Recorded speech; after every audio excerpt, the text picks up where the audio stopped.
In this video, I'm going to share some ideas about some hands-on real-world projects that you need to learn that will enhance your CV and your profile. As a result of learning all these projects and skills, you're going to get yourself more job interviews when you're applying for cybersecurity jobs. Also, we won't focus on just one area of cybersecurity. Instead, we'll cover projects across several domains. The first one is cybersecurity analyst or SOC roles within the blue team. Second one is pen testing or roles in the red team, and the third one is security engineering or cloud security engineering. So make sure to watch this video till the end to learn about all these projects and skills. Hello everyone, if you're new here, my name is Sohail and I'm a cybersecurity engineer and consultant based in Australia. On this channel, I share the knowledge and insights I've gained over the last 10 years in the IT and cybersecurity industry. You might agree with some of the things that I say here in this video and you might not, which is perfectly fine. I'm here to share only the things that have worked for me and helped me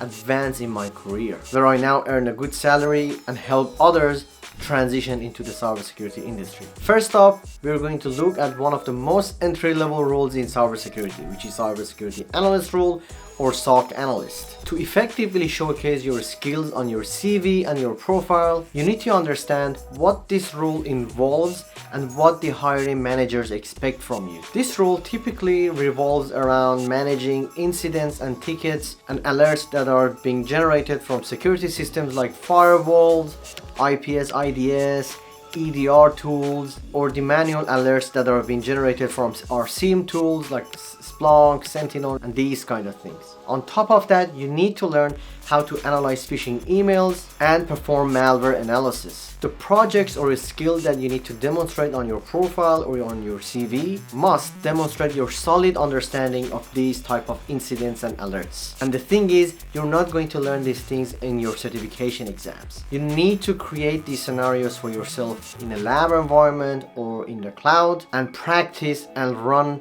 the SOC playbooks multiple times. So the important projects that you need to learn and to include on your CV are phishing email analysis, dynamic malware analysis using third-party tools like VirusTotal, and becoming familiar with tools such as EDR tools, firewalls, SIEM tools like Splunk and Sentinel, and trying to honestly understand what these alerts mean. Like when you receive an alert from an EDR tool, you need to understand, okay, what this alert does.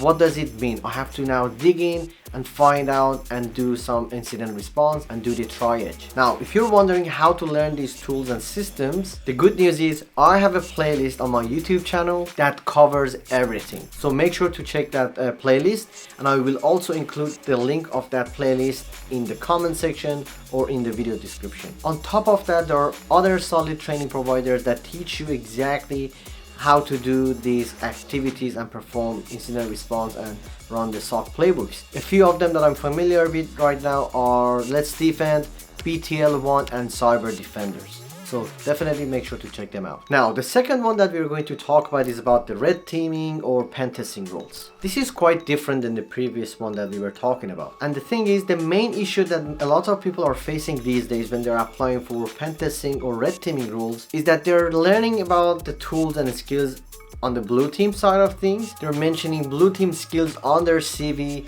and applying for red team roles. That's not going to work out, guys. You need to make sure that your profile and your skill set is aligned with the target role that you're applying. In this case, if it's red teaming or pen testing roles, you need to align your skills and practical hands-on experience according to that. Also, I think gaining practical real-world experience on the red team side is pretty straightforward, and I will tell you why is that. And if you're asking what do I mean by that, it's because it's really easy out there. There are so many tools and systems out there that you can use to learn red teaming and pen testing. One of them is actually attending capture the flag CTF events, bug bounty programs, or perform security assessment for non-profit organizations out there. There are so many things that you can do out there to learn red teaming or pen testing skills. I personally recommend volunteering for communities that you know, maybe a church or a public school that you know in your suburb or in your town. You can ask for permission to do some pen testing activities for them. You can do security assessment for them to find weaknesses in their IT infrastructure. And they will love you for that because you're doing them a favor and you're working for free. You can actually include that project on your CV as a real world experience. And on top of that, you're going to get a good reference from that school or church. And now to my favorite area in cybersecurity, which is security engineering. Honestly, it's really easy to gain practical hands-on experience in this field. For me, this is where I have spent most of my career and time in cybersecurity industry. For you to gain practical hands-on experience on the engineering side of cybersecurity, first you need to figure out your niche. Again, cybersecurity is a vast field, and inside cybersecurity engineering domain, we have different niches inside it.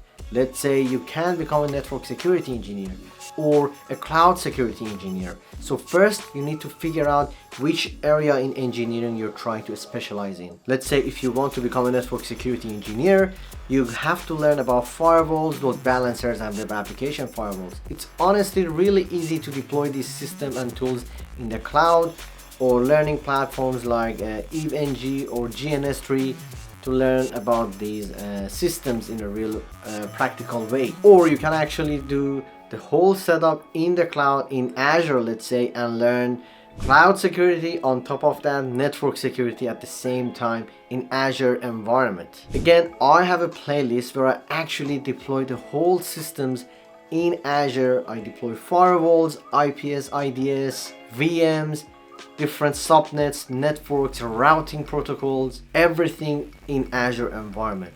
On top of that, I use Microsoft Sentinel native SIEM tool to collect the logs from these systems. So this project not only includes deploying, engineering, designing things, it actually walks you through the operational side of cybersecurity and incident response. That's it for today, guys. If you found this video helpful, make sure to hit the like button and subscribe to my channel. Your support helps me reach more people and assist them on their cybersecurity journey. See you in the next video.